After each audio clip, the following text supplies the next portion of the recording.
What's going on, everybody? Welcome in Woodward Bets on a Sunday morning. I am Beer, and a special guest here this morning. Scott couldn't make it to the show.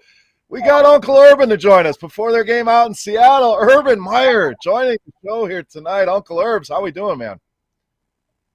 Uncle Urbs is doing good. I got my girlfriend here. Nobody can see us. Nobody's going to know what I'm doing to her, so it's going to be a great Sunday here today on Halloween, Chris. We're going to break down this NFL. We're going to get some winners. We've been on fire. Let's go.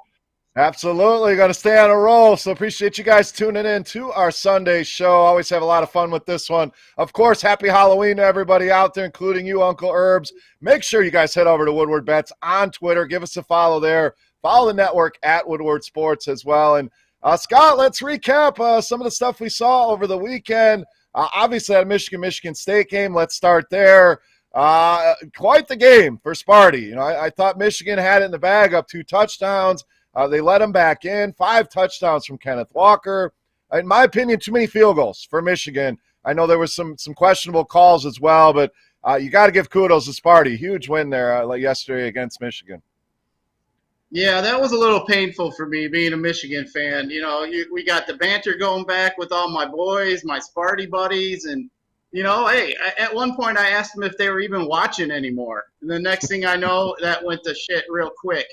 But, I'll be honest, Harbaugh has just been a little frustrating. Bringing in 2 quarterbacks like that, I can't ever recall a team being successful that runs out 2 quarterbacks like that. That last fumble obviously was huge in the game. But, it was a fun game to watch. It was a shame that the referees had a little bit of part in it. There was just way too many calls that were really close. I don't know how they over that touchdown for Hutchinson there when on that fumble return. To me, I don't know how he had control of the ball when he's literally holding on to it by his shin. But either way, it was a good game. But as I said before it started, Chris, I really think both teams are frauds, to be honest. I think once they get into the end here, get up against the Ohio States and some of these SEC teams, they're going to have a lot of trouble here moving forward. Yeah, absolutely. Again, you give them kudos for the win, but I don't see Michigan State being a team that can go on to the playoff and do anything and make a run at it. As good as they looked yesterday, and you got to give them credit for coming back. Tough spot being down 2 touchdowns, but they made it happen.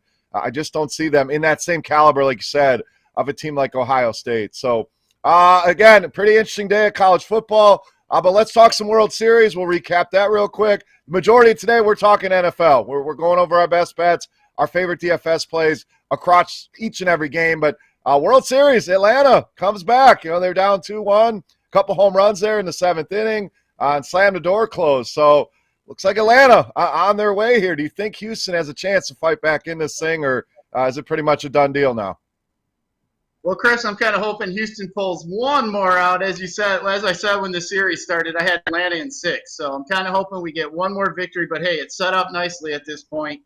But I was watching that game. Yeah, those solo homers back-to-back. But, man, Chris, I know you watch baseball a little bit. Well, what are you doing giving Soler a pitch? That dude will swing at anything, man. That guy will swing at something rolling the home plate. I don't understand why you're grooving one to him like that. The dude's obviously got massive power. So, I was a little surprised by that, to be honest with you. Yeah, certainly a mistake there, no doubt. I agree.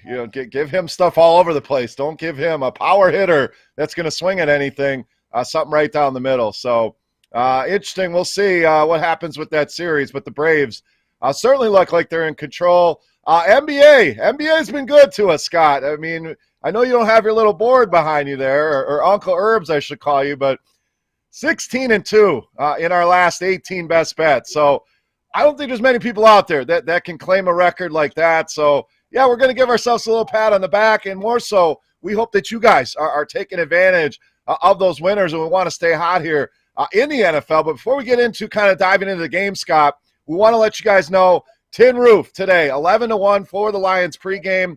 Maz will be there, Ryan Armani, Neil Rule, Joik Bell. So a lot of the crew will be out at the Tin Roof getting you ready for that Lions-Philadelphia game at 1 o'clock. 11-1 at the Tin Roof. And Scott, it's a nice NFL Sunday. It's a fall day. It's Halloween, so I'll be heading out later. We'll do our trick-or-treating tonight. But a typical NFL Sunday. I know we've talked about this a little bit, but with the fall, with the kind of rainy, the cold weather, what's on the docket for NFL Sunday for you here today, Uncle Herbs? I know you got a game, later on today. You got to fly out to Seattle. What's on your dock for this early slate before that game? My girlfriend here. We might go check out and see what's going on down there, and then I'll probably head back to the ranch and watch a little football and watch our winners come across the finish line for us, so we can keep that lunch money going. You know, hey, us fat guys like to have lunch, so we got to have some extra money for some lunch money. But hey, as far as we've been doing on NBA, man, we've been just absolutely killing it. You know, we mentioned that Sparty game. I was with some friends yesterday and had a whole room full of dudes when I walked in the room that were excited to see me because of all the winners we've been doling out. But real quick, Chris, I did want to mention, for all of you that bet on Florida State yesterday, my apologies. I will say that was probably one of the worst beats I've ever seen in sports betting. But you know, hey, that's what you get you get the Vaseline out for that one. That one hurt there. That was some bullcrap there. But we got Sunday today, so we're going to get us some winners on this Sunday. And that's going to happen. You know, I want to talk about this for a second. If you're betting, you're going to have things go against you like that, and you're going to take those beats. But you're also going to have what we saw in the NBA the other night, Scott. I know I had Sacramento and New Orleans over, and it was not looking good after three quarters. They come out and score like 75 points in the fourth quarter to go over that total. So it ends on both ways. You know, you focus on the ones that burn you the other way, but sometimes you get it to go your way. The people that had the under in that game were probably like, what in the hell? 70-some points in a quarter. What the hell's going on? So if you bet long enough, it's part of the swings. You're going to have your ups and downs. We're not going to go 16-2 every single week on picks, but we're going to damn sure try our hardest to make sure we're providing you guys as many winners as we can. Another company providing winners, providing a winning product, that's Underdog Fantasy. Make sure you guys head over there, download the app where you can play right on your laptop, your desktop. Great fantasy app. They do a ton of best ball drafts. Props. You can combine a few different props and increase your odds as you get going. You add 2, 3, 4 things. That's going to pay you out 5, 10, 20x your money. Buy-ins as low as $1. So something for everybody. They do have high stakes as well. All of the major sports going on at Underdog. So what we need you to do, go and download the Underdog Fantasy app. Use our promo code WSN as in Woodward Sports Network. That's going to get you 10 free dollars on that $10 deposit to use at Underdog Fantasy. Whole card of NFL game. Perfect chance to use Underdog Fantasy. Go download it today. Again, use our promo code WSN. Uncle Urban, anything else before we get into the show here today? No, just looking forward to stealing all my kids' Reese Cups and Butterfingers today. So looking forward to digging into that candy bowl. So just a fair warning to my daughters, you better hide those ones on me. Call that the dad tax. So, you know, fat guys are going to get fatter and eat a lot today. So I'm super excited about that. But let's dive into this NFL slate. Scott, we'll focus on the main slate here. Maybe we'll get some NBA if we have some time towards the end. Just 5 games in the NBA tonight. So we'll see how we do here with the NFL. Let's get started with our first game. This one looks like a doozy. Tennessee and Indianapolis. High total in this game, Scott. We're talking a 51. Low spread here as well. So these are generally the kind of games that we certainly want to target from a DFS perspective. So, you know, a guy like Derrick Henry always stands out when the Titans are on the slate. No Julio tonight. So I really like A.J. Brown in this as well. So Titans and Colts, Scott, 51-point total. Spread looks like it's up to -3 for the Colts. What do you got here in this game? Yeah, the Colts, you know, this game was really hard for me to look at originally. I was looking at it here and thinking, well, you're going to have Derrick Henry. I think he's going to be pretty chalky, especially on DraftKings, where his price is a little lower. On FanDuel, he's a little bit more priced up. But, you know, I just think, you know, looking at this game here, I think Carson Wentz is a pretty decent play. I think Tennessee is going to run the ball quite a bit. A.J. Brown is definitely going to be in play, especially with Julio being out. But, you know, I think my question here was J.J. Taylor. And if J.J. Taylor, is this going to be a good play today? I've been looking at him, and Hines has been kind of stealing some of his workload here. So I was just a little bit concerned about Taylor here recently.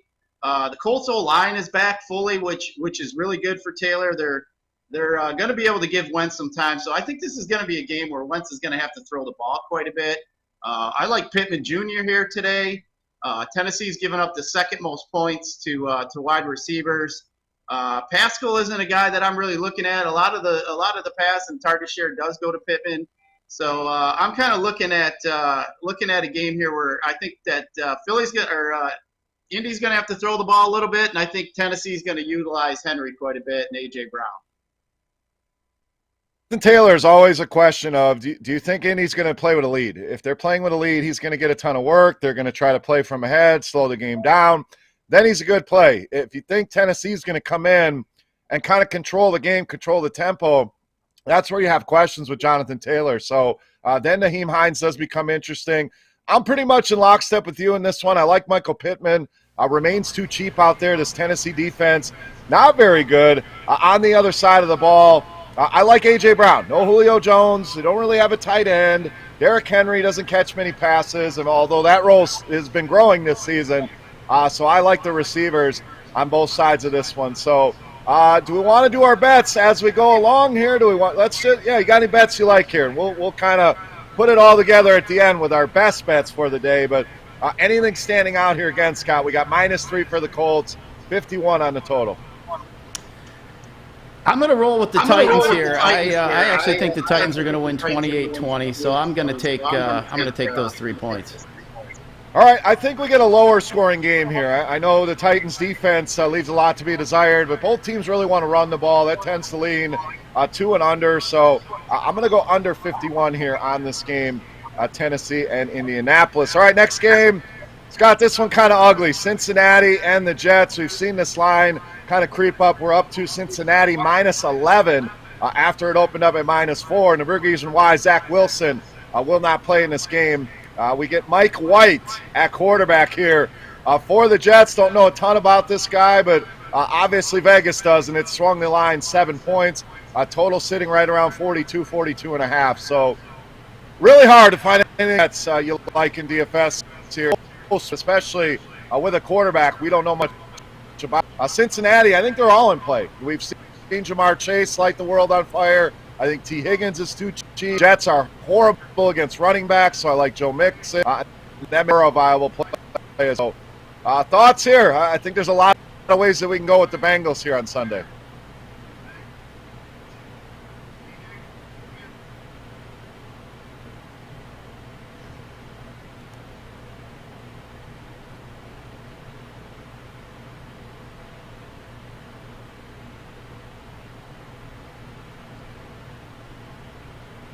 Uncle Herbs, did we lose you? Is it time to hit the flight? Yeah, Uncle Herbs is. Hey, I had to get my hands in place here, get my hands out of the certain spots. But so you got to focus, man. Football right now. Football. Yeah, first. There was a little delay there, But hey, Chris, I'll tell you what. This Cincinnati game, if they were playing anybody else other than the Jets, I would be worried for Cincinnati coming off that huge game they had with Baltimore. But, I mean, the Jets allow so many points to the running backs. I think Mixon's in play today. Going to have to look at Mixon. Chase has obviously been on fire, so Burrow is a guy I like to look at. I mean, Higgins has been averaging almost a little over 8 targets a game himself. So I kind of like that. I think a guy to take caution on, though, is Uzama. I know he's had some recent success here, but he's not really running that many routes. He's pretty low as far as tight ends go, down in the mid-30s as far as routes run. But Chris, I was kind of curious what you think about Michael Carter today as a guy that I'm looking at maybe could get 7 to 8, 10 receptions today, especially playing from behind. Yeah, and that's the thing. As he controls the game, I think he definitely becomes a guy that we can play and try to gather those receptions for sure. So since there's a lot of ways you can stack them, a lot of ways you want to run it back with the Jets, there's not many. So he's probably the guy. I'm probably not going to force him in here, although it is a rookie quarterback. We know they're going to lean to those checkdowns, guys like Carter. So I don't hate the play, but it would be more of a run it back with anything you're doing on the Cincinnati side. I really like T. Higgins in the spot, Scott. Again, Chase has been tearing it up. One of the best receivers in the league already. We can make the case for Mixon, but T. Higgins saw 15 targets last week. So he's a guy that's going to get it going here and have that big game sooner than later. So I could see that happening here against the New York Jets. So betting-wise, again, big spread here. We've seen Cincinnati blow teams out, including your Detroit Lions here in Detroit. So Are you rolling once again here with Cincinnati? Anything on that total you like? What do you got in this one? Yeah, I think Cincinnati's going to be way too much for White, and then as you mentioned, Carter's a rookie too, so I think they're in way over their head. I got Cincinnati winning like 35-10, so I'm not worried about all those points. I'm willing to give them away. We've seen in the NFL this year a lot of these big point spreads have just been getting covered. Like some of these good teams are real good, and these bad teams are real bad, and I think the Jets definitely fit that real bad category. And hey, Cincinnati's on top of the AFC, so obviously they've been playing pretty well. So I think they just roll them over here. Yeah, I don't have a strong lean on this one. I a little bit of a lean to the under, but feels like we kind of missed the boat on that. It opened at about 45, which felt too high. I think we talked about this one in our early look at the lines. We're down to 42.5, so I like the under here. I don't think there's going to be a ton of scoring from the Jets in this one, but no real strong leans in this one. As far as betting goes. So let's go to the local team here, Scott. I do have some strong feelings on this one. I know you do as well. Philadelphia and Detroit next up for us here on Woodward Bets. So we have Philadelphia obviously as the road favorite, but it's ticked down a little bit. It's opened up at -4. We're down to -3.5 here. Seeing some threes in some places even. Total sitting at, we got in the total here, 48 right now after opening up at 49.5. So can the Lions do it today? Let's just start there. Let's spend a minute here. I know you had some thoughts on this one. Is this the day the Lions get their first win, Scott? You know what, Chris? I think it is. I think they're going to get their first victory today. I called 28-24 on the Lions pregame show. I think the Lions have been playing really hard. That first victory means quite a bit to them, and I really think the Eagles just stink. So I think the Lions actually are going to pull it off. Big home victory today. And, you know, I think the public agrees with us, Chris. 62% of the money so far is coming in on the Lions. So I think that they're in a really good spot here. They got no Miles Sanders. They're going to have to decide what kind of running backs they're going to run out there. They're going to run Gainwell out there for Sanders. They're going to run Scott out there. So that's going to be interesting. But I really think DeAndre Swift and the Lions pull this one off today.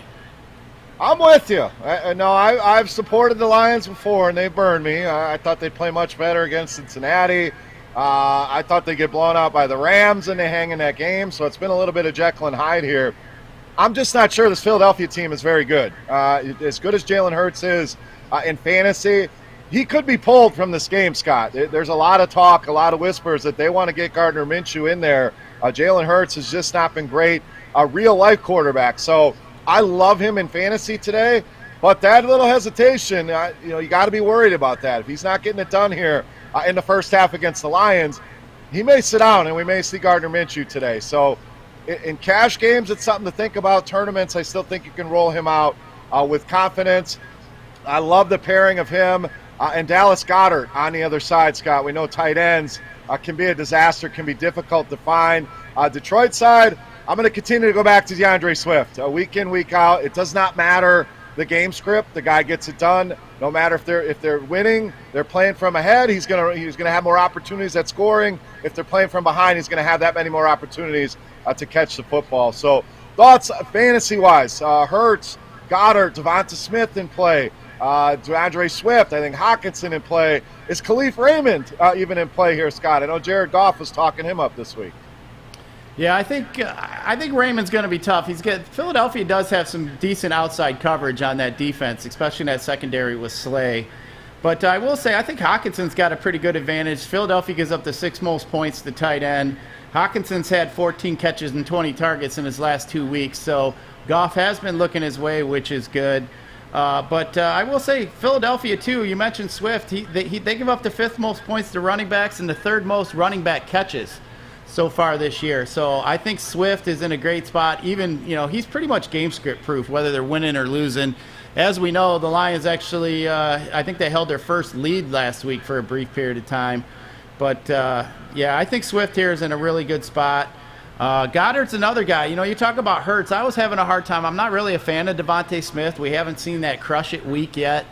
But if I was to pair Hurts, I'd probably either play him naked, just kind of hoping on his rushing upside, But you mentioned Hurts. He's number 3 in points and quarterbacks in fantasy season so far, behind only Kyler Murray and Tom Brady. So, as you mentioned, he's not been very good on the field, but in fantasy-wise, he's been a top 3 guy. So, just kind of thinking about that. I do like Goddard maybe to pair with him. He played 93% of the snaps. And he's run the second most routes in the last few weeks for tight ends. So with Ertz being gone, that might be a guy I'd pair with him. But as you said, we got to lay caution to him. They are kind of itching to get Gardner Minshew in there. Yeah, so we'll see how that plays out. I'm still going to play him some, but it causes a little bit of hesitation. You don't want your quarterback getting pulled at halftime, but I think against this Lions defense, he should be okay. I think he'll be able to get it done. So, again, Goddard, a guy I really like. You mentioned some of the stats there with the Lions. So they've been pretty decent against the tight end, but they really haven't faced a long length of tight ends outside of George Kittle all the way back in week 1. So pretty good matchup here for both of these offenses. So that leads us into betting, Scott. You say the Lions are going to win. Are you following through with that? Am I hearing a money line bet coming? You taking the points? Something on the total? How are you handling this game? You know, I think I'm going to take the Lions in the first half, actually. I think the Lions have done a pretty decent job of keeping close in the first half. So I'm just going to roll with the Lions in the first half. It seems like all the debacles seem to take place in the second half. So if I'm going to roll here, I think I'm just going to roll with the Lions here first half. And I may even go money line on the first half here. There you go. Lions off to a hot start. You take advantage of the first half money line. I like the over in this game. I think both defenses leave a lot to be desired. I think both offenses are going to be able to get it going here. Whether it's Hurts, whether Minshew comes in, I think Philadelphia is going to find success. And I also think Detroit, with Swift, with Goff, with Hockenson, I'll be able to score some points here. So I think we get a little bit of a shootout. I like the over in this one. All right, let's transition. Next game, we got Carolina and Atlanta. This should be another one. Should be a ton of fun, Scott. We got Carolina sitting, or Atlanta -3 here at home. Not much movement on that line. Opened up about 2.5. Total ticked down a little bit from 47.5 down to 46.5 in this one. So Atlanta, always a fun offense. Matt Ryan, Cordero Patterson, Calvin Ridley, Kyle Pitts. I think there's a lot of ways you can go there. But let's talk Carolina here, Scott. I'm expecting a bounce back here from this offense. And Sam Darnold's a guy, crazy or not, I want to play in DFS today, paired with DJ Moore, maybe even paired with Robbie Anderson, who has not been great but seeing a ton of targets. Chuba Hubbard still intriguing to me. So let's start there. Am I crazy here for rolling Sam Darnold back out here this week? I don't think you're crazy at all, Chris. You know, you look at Atlanta; they're pretty much they're last in quarterback hits. They have no pass rush. He's going to have a clean pocket pretty much most of the day to throw. Atlanta gives up the 4th most points to quarterbacks as well. So obviously, not being able to put any pressure is attributes to that. But yeah, I really do like Darnold today, especially DJ Moore. I think he's in a great spot. Robbie Anderson's going to try to take the top off that defense. We're inside in Atlanta. You know, Matt Ryan is going to throw quite a bit. He's been just locked in on Pitts, and we got Ridley coming back after his London game that he missed. But, yeah, I think this game has a really sneakable potential to be probably the highest scoring game on the day today. Yeah, I mean, let's not forget about Cordero Patterson either. A lot of people are just saying real running back. He's pretty much supplanted Mike Davis as that running back in Atlanta. So I love Calvin Ridley in the spot, continues to get targets. I love DJ Moore on the other side. So those are my main 2 plays of the Darnold. DJ Moore stack, run it back with a Ridley or a Pitts. So this one, a lot of fun, Scott. A lot of ways that you can go with it. As far as betting goes, we haven't seen a ton of movement in this one. Any strong leans from you here on this game? Yeah, I got a pretty strong lean on the over of this game. I really like the over. Atlanta's defense is really not that good.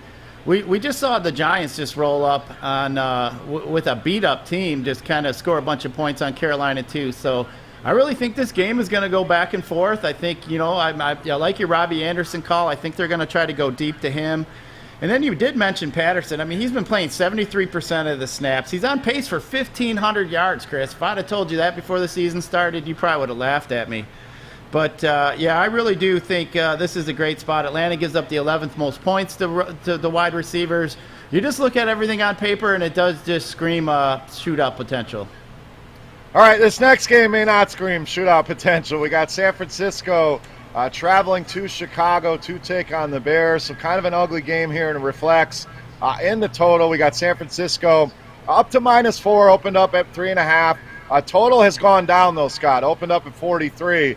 We're down to 40, some 39.5s in this one. So kind of an ugly game. We've had a few games here where we've talked about there's a lot of fantasy plays available here. You know, I'm hearing talk of guys like Elijah Mitchell in this game, Deebo Samuel on the San Francisco side. Really tough to trust anything from Chicago right now. We just haven't seen it out of Justin Fields.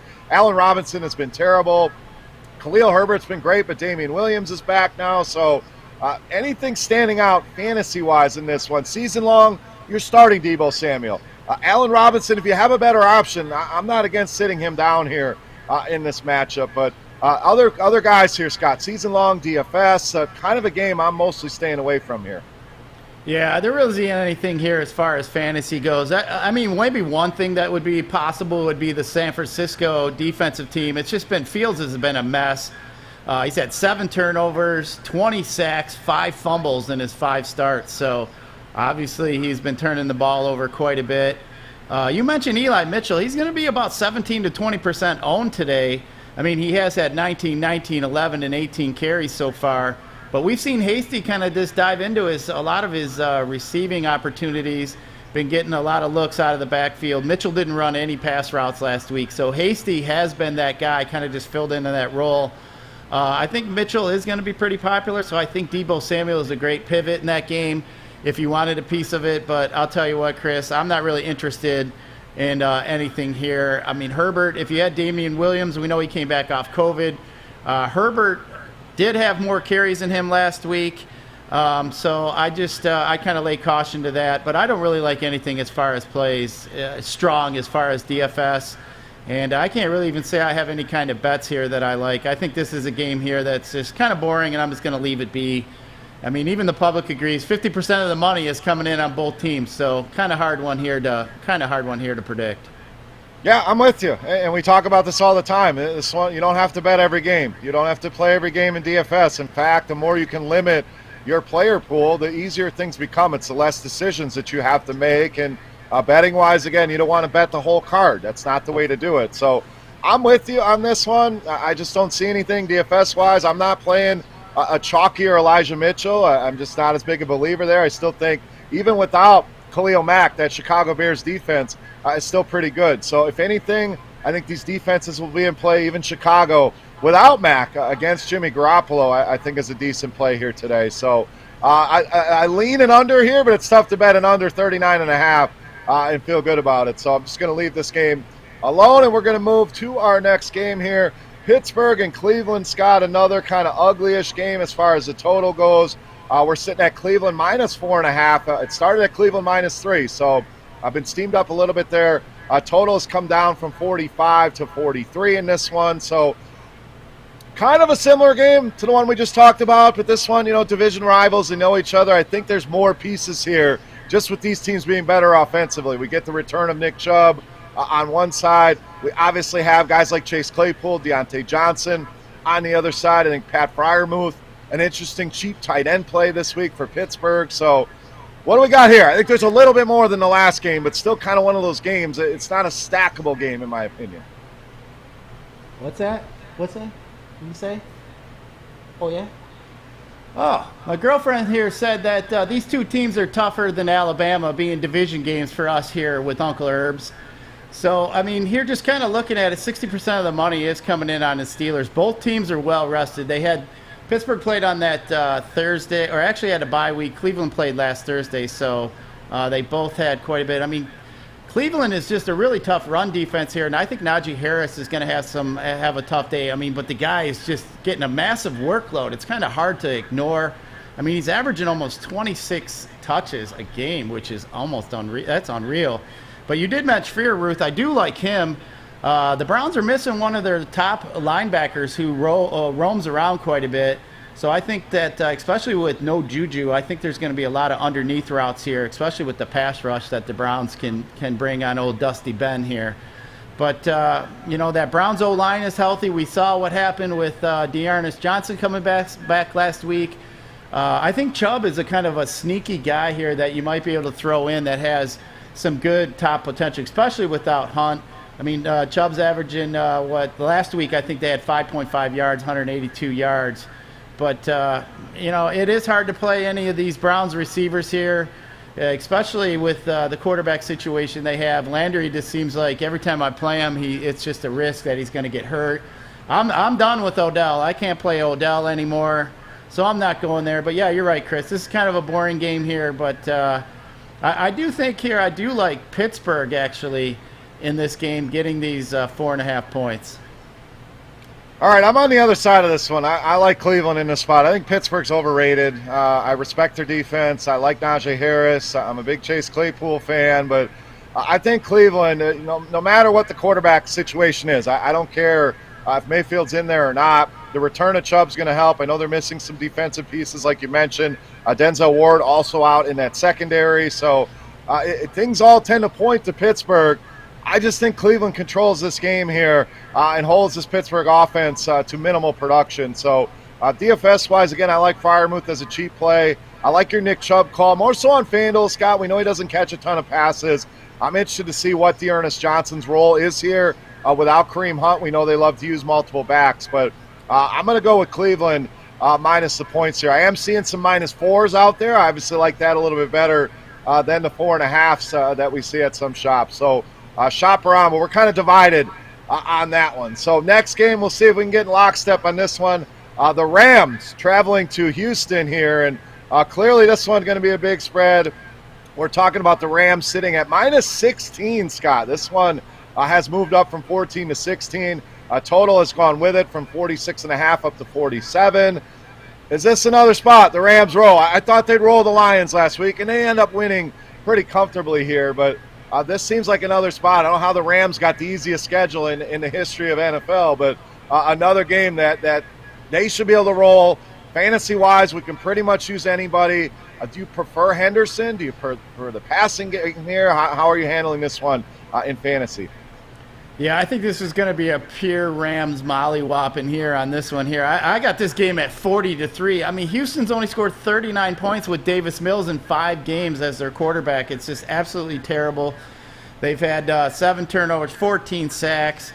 You mentioned Henderson. He outsnapped Michelle last week 57-8. So I do think Henderson has taken over that job there. He's had 18 touches in 4 more straight games. Houston's given up the 6th most points to running back, so I do like Henderson here, especially in this positive game script for him. Houston also has given up the 4th most passing yards per play. Stafford's had multiple touchdowns in 6 out of 7 games so far. Man, we've seen Cooper Kupp just emerge as one of the best wide receivers so far this season in football. I mean, he's had double-digit targets almost every game. Higbee's been playing 100%. Obviously, we heard it's Deshaun Jackson with his problems. So I kind of like some Van Jefferson a little bit today. Like some Rams defense as well against Mills. I think they're gonna be all over that kid. Probably create a couple turnovers and some short fields. But one thing I can say, Chris, it's shown that the Rams don't care what the score is. They're just going to run out there. They're going to try to run and score as many points as they can. So I really think the Rams put up 40, and I don't see a scenario where Houston gets up more than 10 or 14 points. So I'm just going to go and say 3, but I say Rams 40-3, pure whooping. Wow, I kind of like the Texans with the points here at home. I just think seeing a scenario where the Rams get out to a lead, similar to what we saw last week. Now, I don't want it to be recency bias, but I think Houston can put some points on the board, can be pesky, keep the game close, and maybe cover at the end. So it's certainly not going to be a best bet for me, but if I had to go one way, I think I'd take Houston with the points, but probably just staying away from this one overall. I do like Brandon Cooks on the Houston side. Somebody's got to catch the ball there. As good as that Rams defense is, they're going to be throwing a ton in this game, and they don't really have a whole hell of a lot else to go to there. Again, with the Rams, you can go Stafford. You can pair him with Kupp. Woods, Jefferson. I think Higbee could be the forgotten man here today. And I love Henderson in this spot. I think he's a cash game lock against this Houston defense that's been terrible. And even in tournaments, I don't think the ownership's going to get too out of hand on Henderson. He'll definitely be popular. Always a case for a fade when guys are that popular, but this is a great spot for him, so I'll have a lot of Henderson here as well. So next game, another huge spread, Scott. Miami and the Buffalo Bills here in this one. We got Buffalo sitting at, what we got Buffalo at here? I lost my line here. They were about 14 the last time I saw them. So another game, similar to the last one, that expecting the Bills to really run away with this Josh Allen and company. A pretty good matchup here. Can we find anything on the Miami side that we like in this one? You didn't like much on Houston. Is there anything with the Dolphins we can play here today? No, I'm not really interested in the Dolphins. Tua, we've seen, is struggled. I think this Buffalo defense is in a really good spot here today. I mean, Buffalo gives up the fewest points to quarterbacks. I don't buy into Gaskins. I just can't buy into him yet. He's just too risky for me. I mean, he has been getting more work recently, especially in the passing game. But, I mean, you just look at Buffalo here. Josh Allen's in a really good spot, as you mentioned. I think this is a spot here he might try to get Diggs right. We know that in the past, Allen really does he likes Diggs.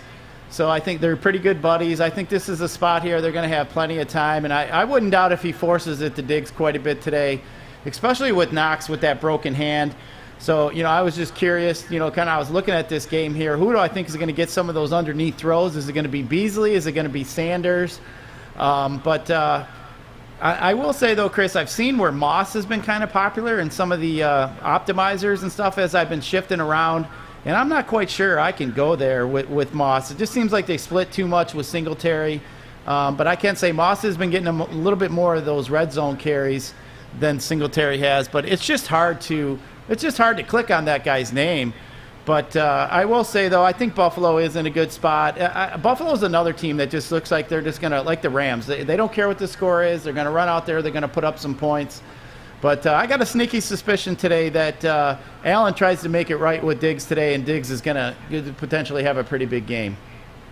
And if you're playing on FanDuel, Diggs is almost free. I mean, he's 7,300 over there. So, you worry about the matchup with Xavier Howard a little bit, but I agree. This team's projected for over 30 points. They can get there in a lot of ways. Allen, one of the top quarterback plays. I like the Beasley call. I think he's going to get more involved without Knox. I mean, we saw Tommy Sweeney score a touchdown, but I don't know how involved he's going to be. And I agree with you on the running backs. I think if you do play Moss, it's probably on a FanDuel where we know touchdowns are worth that much more. But you're really hoping for 2 touchdowns out of Zach Moss. I don't see him going out there and rushing for 170 yards. So you're really going to have to get there on those touchdowns. But those 2 guys split work.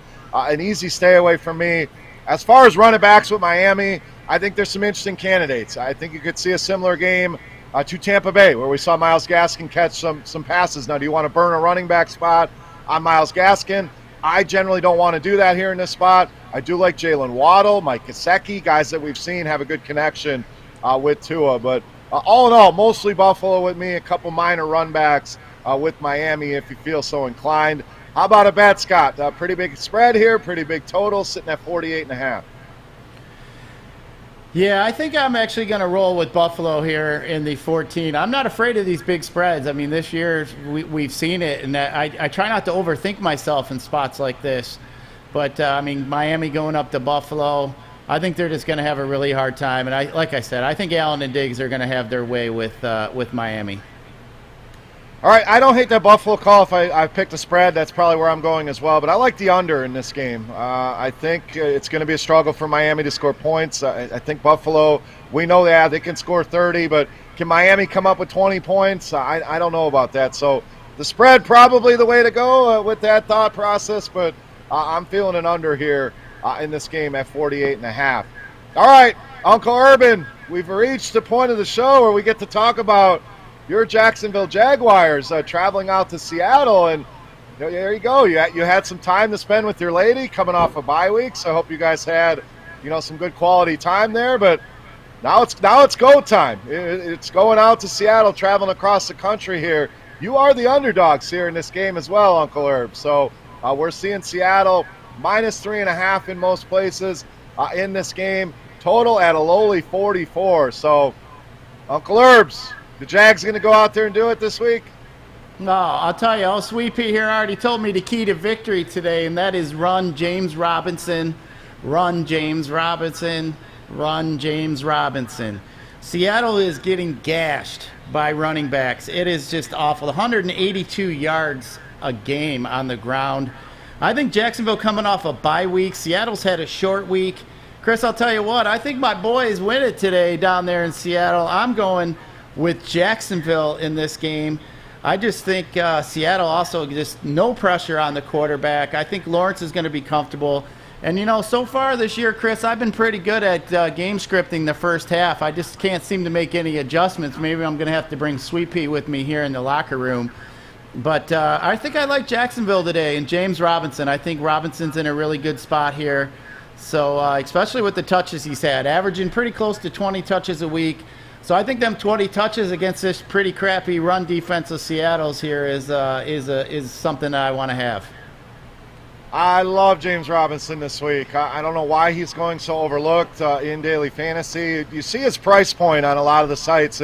He's in with a lot of the bigger names, you know, that people recognize. Guys like Najee Harris, things like that. So there you go. Your lady getting some play in here while I talk some James Robinson. She's getting excited. But I do like him a lot. I think you could see him be under 10% owned this week, and I don't understand it. You mentioned Seattle, terrible against the run. So he is definitely one of my favorite plays of the week at any position. I love James Robinson. And I'm going to go Jacksonville. I'm with you. I think they win this game, but I'm happy to take the points on this one as well. So give me the Jags plus 3.5 here. I think they have a very productive game coming off that bye week. So you got anything else here, Uncle Herbs? I hate to transition out of your game so quickly here, but we all seem to be on Jacksonville and James Robinson. Anything else you want to add in this one? Well, I'm just kind of curious, after our victory tonight, do you know any good bars in Seattle I can go to and kind of hang out in tonight, or what? I got to get my mojo on tonight. We're going to celebrate this victory. Let me make a call to my boy Marshawn Lynch, and we'll get you hooked up with some spots, I'm sure. So Marshawn tends to know all the spots, so we'll get you all set up in that one. Let's move on to our next one. This one should be fun. New England and the Chargers in this game. We've seen the spread kind of go down here. We opened up Chargers -6, -5.5. It's down to 4.5 in most spots here. Total sitting up at 49.5. So this one has ticked up. Scott, New England coming off 54 points. That was against the Jets. Now a little bit tougher test here with the Chargers. The Chargers, the last time we saw them, absolutely embarrassed in that game in Baltimore. So what gives here? Is New England for real? Do the Chargers bounce back? This one, I think there's a ton of ways that we can go in fantasy. It should be a fun game here, Chargers and Patriots. Yeah, this is the classic situation, Chris, where you had a team just overperform last week and then you had a good team underperform. So generally when it's a situation like that, I like to stay away from the team I thought overperformed. I think the Chargers were embarrassed last week, obviously, with that low total that they ran out there. But I like the Chargers here in this spot. I think New England is not as good as they were. They put up, like you mentioned, the 50-some points last week. But I think this game here is going to be a slow-paced game, actually. The Chargers are pretty soft. They have a pretty soft run defense, giving a little over 5 yards a carry. And Staley's defenses, as the offensive coordinator, he's always been tough on quarterbacks. So I think New England's just going to end up running the ball quite a bit today. I think you're going to see a lot of Bolden. I think you're going to see some Harris. So the question is Myers going to get his touchdown today, Chris? He's been kind of a joke on the internet. He's had 4 catches here in 11 straight games, but just can't seem to find that end zone. And then let's not forget here, Hunter Henry. This is a revenge game for Hunter Henry, playing against his old Chargers here. So I do like that. I think Eckler here is in a good spot as well. New England does give up quite a bit of catches to running backs. So I think Eckler's in a really good spot. But I think the stack of Herbert, Williams, and Allens is going to be pretty popular today. So we'll have to see how that goes. I do think there's a lot of people that think this game's going to be a little bit more higher scoring than I do. But, yeah, I think on this game, Chris, I might be on the under here. Yeah, I kind of like the under here as well. It's not a best bet or anything for me. I don't have a strong lean on this game. I tend to like the Chargers. I tend to like the under, but it's not something I'm going to go and run out and put a bet on here. I'm excited to watch this game. I agree with some of your DFS analysis there. If you're worried about Austin Eckler, don't. He had a tweet out late last night that he plays fantasy. He put himself in his own lineup, so he's playing. So if you're out there, you see the questionable tag for Austin Eckler, I wouldn't worry too much about that. The question is, which receiver do you want to go to? We know New England tends to try to shut somebody down. I think they're going to try to focus on slowing down Mike Williams, which to me makes Keenan Allen a pretty good play in DFS. He's a little bit cheaper.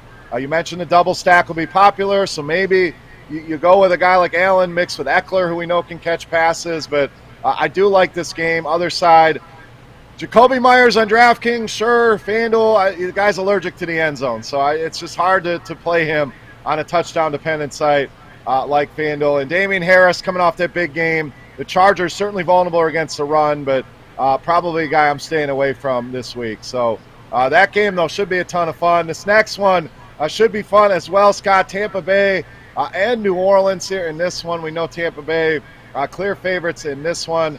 Sitting at about -4, -4.5 at a lot of books. 49 on the total. That's come down from 51 earlier in the week. So Tom Brady and the boys. No Antonio Brown. Gronk is questionable. Game time decision, so we'll keep an eye on that.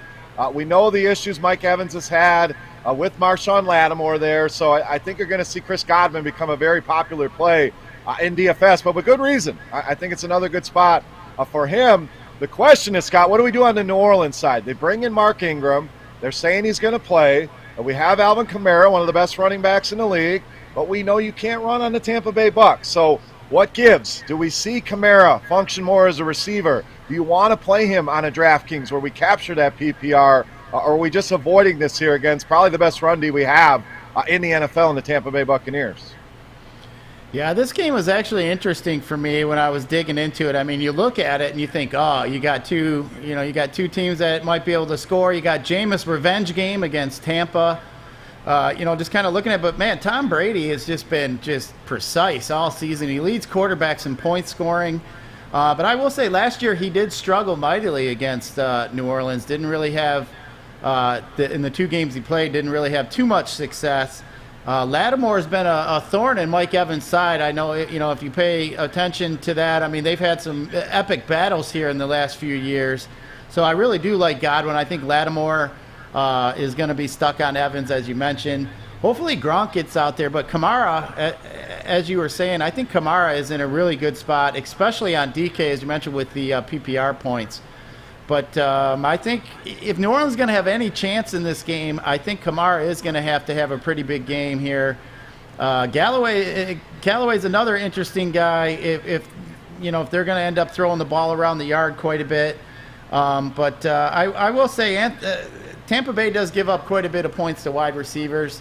So obviously it's just because of their stout run defense. But I think this one's interesting. I don't know. Fournette's been getting quite a few touches here too, so I might think this game actually might slow down a little bit. We've seen the over-under go from 50.5 to 48.5. So Chris, I think on this game here, I might lean the under. I think Tampa Bay might run a little bit more than normal and rely on Fournette a little bit more. Yeah, I like the under here as well. You mentioned it. Tampa has struggled a little bit here. Brady struggled against this defense. Still a pretty good defense there with New Orleans. And I think the Saints can find some success through the air. So I don't necessarily want to play Jameis Winston in fantasy, but I like the call. I think Kamara can be viable in the passing game. So I like the under here in this game as well.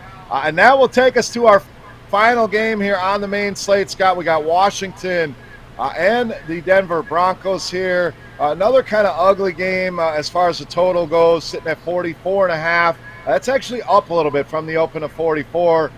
Denver down to -3.5 from a -4 opening. So two teams that have been very up and down, Scott. We've tested Taylor Heineke. We've seen him struggle. We've seen Terry McLaurin at big games. We've seen him struggle. Denver, we get the return of Jerry Jeudy hopefully today. So we know Washington very vulnerable against the pass. Do we want to expose that here? Do we get an issue where now we have Cortland Sutton, Jerry Jeudy, kind of battling each other for those targets. You have Melvin Devontae Williams kind of splitting in that backfield. So a lot of interesting names in this one, Scott, but it's really tough to push any of the buttons on these guys here today in DFS. Yeah, I agree with you. I mean, just knowing Jerry Jeudy's coming back with Sutton. I mean, Denver's lost 4 games in a row. They started out 3-0, and we heard people talking about playoff aspirations and even mentioned that Super Bowl word, which I kind of chuckled at. But, I mean, they don't seem to really have too much as far as the run game. They still running out Gordon. I don't know why they don't play Williams more than they do. I do think Seals-Jones here is a type tight end play, though. Denver's had quite a few of their linebackers injured. So I think Seals-Jones, especially him getting 99% of the snaps, I think he's a pretty good play today. But, you know, Washington does give up quite a bit of points to wide receivers, so does that make Courtland Sutton and Jeudy? But like you said, I mean, which one do we choose? It seems like, you know, I can't stand being in situations like that where I got to pick one over the other. But, I do think here, though, Bridgewater has been giving up quite a few defensive points, sacks, turnovers, interceptions, stuff like that. He's had 9 sacks and 6 turnovers his last 3 weeks. So I think Washington defense is sneaky. Yeah, I don't hate that one. You know, Chase Young and company pretty solid. So we're waiting for them to be what we thought they would be coming into the season. We just haven't seen it yet. So that one interesting. I think Antonio Gibson could be a guy not a lot of people play here this week as well.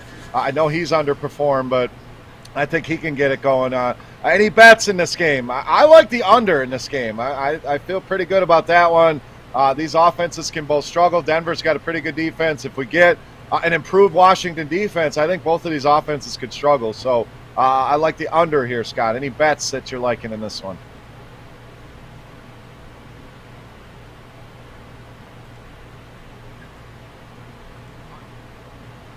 Did I lose you there? Yeah, it looks like we're having a little bit of difficulties here, but did you... All right, well, we're back. Yeah, any bets you like in this game? I like the under. Yeah, I'm going to have to roll with the under on that one as well. All right, that will wrap up the analysis here on the main slate. So do we want to talk some NBA, Scott? Do we have time to do that? We'll always finish the show with our best bet segment. So let's take a quick look into the NBA here tonight. Like you said, 5 games on the docket. I know most people focus on football here today, but let's just take a quick look in the association. Things don't kick off till later tonight, but anything DFS-wise, Scott? I think Cade Cunningham, let's start there, is a pretty tremendous value play. Only 3,600 on DraftKings tonight, so he stands out. What else are you looking at from a DFS perspective? And we'll see if we can give the people some best bets here in the NBA. Yeah, how about Cade Cunningham in his debut last night? He shot the ball quite a bit. He did struggle, obviously, that we've seen, but it was good to get the youngster out there, get some excitement going here for our Pistons. But just kind of looking at it here, I mean, it is a tough slate today. Let me just check it out here, just kind of trying to pull it up here on my computer. All right, I'll give you some more plays I like tonight. On the high end, I think Damian Lillard's in a good spot going against LaMelo Ball, so that's always a matchup I want to take advantage of here. Christian Wood against the Lakers, I think can find some success kind of in that mid-range. And a guy, Jalen Green on that same team, has started to get it going here, playing a ton of minutes for that Houston team. So those are some guys I like in the mid-range.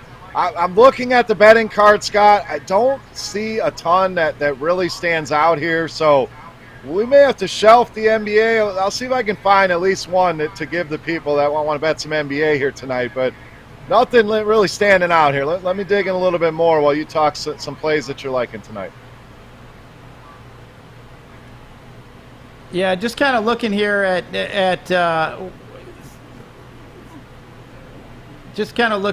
what we got here as far as some plays. I do like Cunningham, like you mentioned. I think he's, especially at 3,600, you can't miss out on a Cade Cunningham. James Harden's going to be a guy today that you might want to look at. Giannis is always a big spend up. You could look at some Rudy Gobert today, some Eric Gordon, and maybe some Mike Conley and Damian Lillard, just some names to mention. All right, yeah, I don't see any bets. Not going to force it here today. So we'll be back with NBA next week with some best bets. Again, you don't want to force it. You don't find something you like, stay away. So you have to have that discipline. I'm going to be that disciplinarian for you. Let's just avoid the NBA here tonight. Scott, best bets in the NFL here today. What do we got? Let's keep that record rolling. Let's give the people some winners here on a Sunday. So who are your best bets here on this NFL Sunday? Chris, I got 3 best bets. I'm going with me and my girlfriend and the Jacksonville Jaguars getting the points in the 3.5 points. I actually like them on the money line today. So Jacksonville. I also like Cincinnati giving the points. I think they're just going to roll over the Jets. And then I'm taking the over in the Carolina-Atlanta game. So those are my 3 plays for today. But go Jacksonville. There you go, Uncle Herbs. We appreciate you taking time. I'm sure you got a flight to catch to get out to Seattle. So good luck in that game tonight. Enjoy that flight with the lady. I'm also going to give you 3 best bets here for today. I'm going to stick with totals. Totals have been good in the NBA. We're going to do it here in the NFL as well. I'm going under 51 in that Indy in Tennessee game. I like that one a lot. We'll go local here. I'm going over in the Lions game. Not quite wanting to take the Lions, although I do think they win. I'm going over that number in the Philadelphia-Detroit game.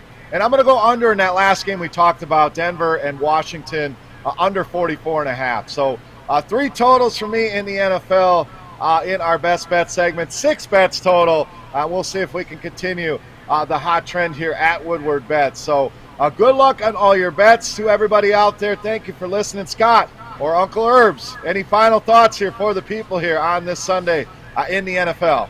Nope, just have a good time in Halloween, and if you guys want to save any of those Butterfingers or Reese's Cup, you can drop them off at the Woodward Sports Network headquarters, and I'll be glad to take those off your hands. There you go. I will join in those festivities as well. Guys, have a safe Halloween. If you're going to be out partying, please do it safely. Make sure you use an Uber, whatever it may be, to get you home.